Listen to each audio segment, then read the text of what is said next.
What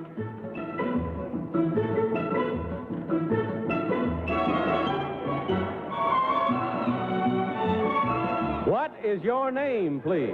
My name is Jerome Z. Litt. My name is Jerome Z. Litt. My name is Jerome Z. Litt. Only one of these men is the real Jerome Z. Litt.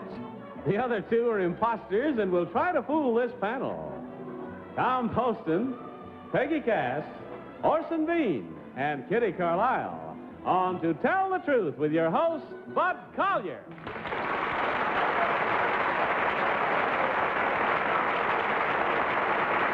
Thank you very much. Welcome once again to Tell the Truth. Good evening, panel. Good evening, Bud. That's my panel. We are brought to you this evening by Winston Filter Cigarettes. Well, I'm sure you're all ready to play, so let's open up that envelope, if you will, where you'll find the copies of the story that I'm about to read. Follow along, please. I, Jerome Z. Litt, am a physician. Once a year, I take on an extra job.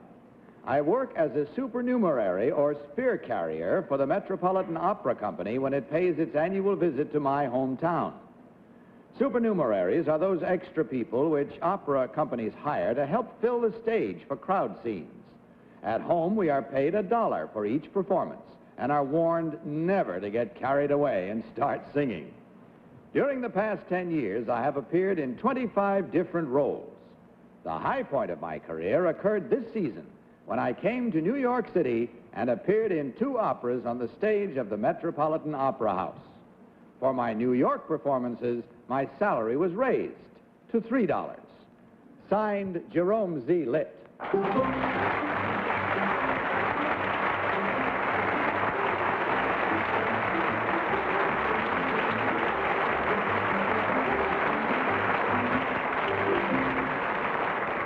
So, panel, we start off this evening with 3 gentlemen all claiming to be Jerome Z. Litt. We'll start the questioning, if we may, with Peggy Cass.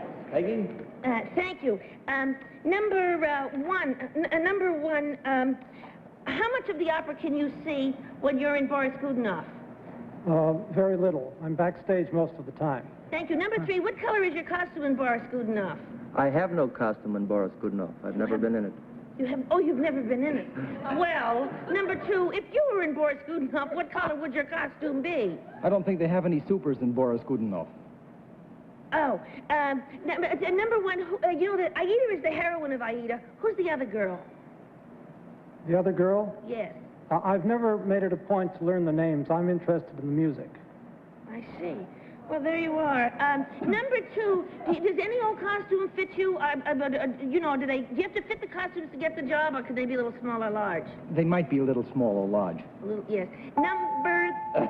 Orson Bean. Yeah, number 1, you're a thing of beauty there. Is that, what do you wear that in? Lohengrin. Oh, Lohengrin. And is that, that's by Wagner, is it not? Yes. And isn't that the one where they have all crazy, like rings of fire and dragons and everything? No. No? All right. Number 3, do you have an agent that gets a dime out of your dollar? Or? There's not enough to cut up. Oh, I see. Number 3, again, in the Met, where you performed once, what device do they have to help the people out front that wish to follow the libretto and score? Do you know? Which device do they have To help the people that want to follow the opera on paper, do you know? Well, they have a libretto that they have in their hands. Number 2, do you know what helps them follow it in their hands? The prompter? Well, I'm talking about the people in the audience. Number 2, again, in Aida, they have a bunch of beasties and animals. Do you know which they are? It depends upon where it is. You have horses and elephants. Kitty Carlisle. Number 1, what was the first opera Wagner wrote? I don't recall. Number 2, do you know who Francis Robinson is? Yes, he's the assistant stage manager at the Met. Thank you. Number 3, can you tell me how many people are in Aida? Well, in New York, there's 110. 110 supers. On the road, they cut it down to about 80. Number 2, how many stage managers in general are in the opera? Oh, there are 3 or 4 at least. How many backstage? 3 or 4. At least? 3. Number 1, how many prompters are there? There's only one prompter in Cleveland. You've never played in New York? I've played twice in New York. Thank you. Number 2, can you tell me what opera Senta plays in? Center, that's the Flying Dutchman, I believe. Thank you. Number 3, who wrote The Fledermaus? Fledermaus is Strauss, Richard. Thank you. Tom Poston. Gee, they're great. I think they're great. Number 2, how long have you been lit?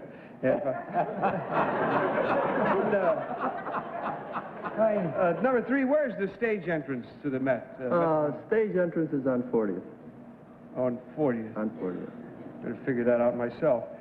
Number 2, where's the elevator? I'm not conversant with the elevator. You know where the elevator is at the stage entrance, number 1?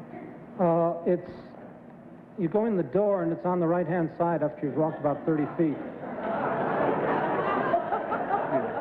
Where's your hometown, number 2? Cleveland, Ohio. Are you number 1? Cleveland. I heard you say, where are you from, number 3? Cleveland now, Chicago originally.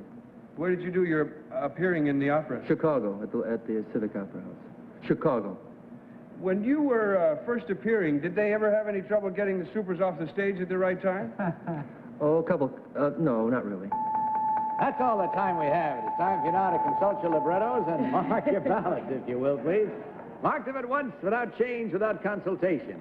Vote now, please, for number 1, number 2, or number 3. Team of challengers will, of course, be awarded $250 for every incorrect vote. Are all your ballots marked? Good. Tom, for whom did you vote? I voted for number 2. I think the elevator's on the left when you go in that thing. I took my kid to her ballet class there.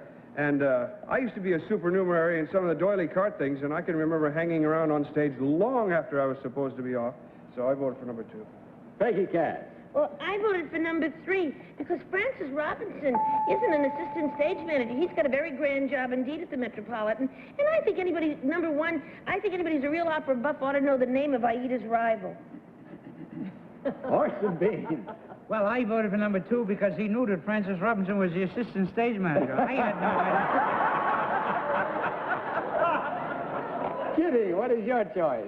I voted for number 1. I don't think he's the one, but I had to rule out number 2 because of Francis Robinson, and I had to rule out number 3 because he said Richard Strauss wrote The Fledermaus, and it was Johann.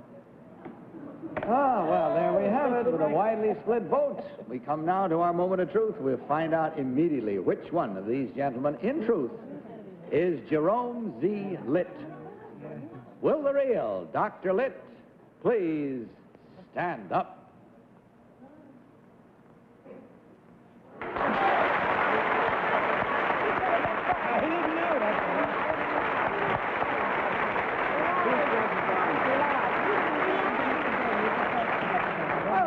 Only 2 times in the Met here, he probably wouldn't know. I mean, after all. But he was tell the truth. Stage manager. Don't crab. He thought that's who it was. Well, the nearer the truth as he could approximate at the time, I guess. Number 1, what is your real name and what do you really do? My name is Aaron Brody. I'm the president of Marianne Ohm of Malmö. We sell the Swedish fashions in the United States.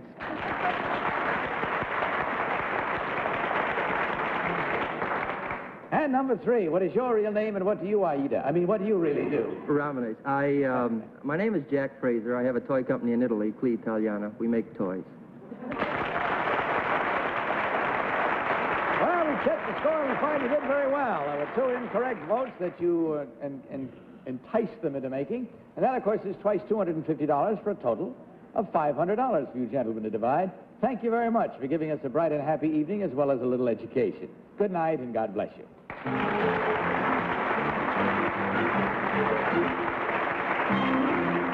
right, panel, take a minute while we look at this brief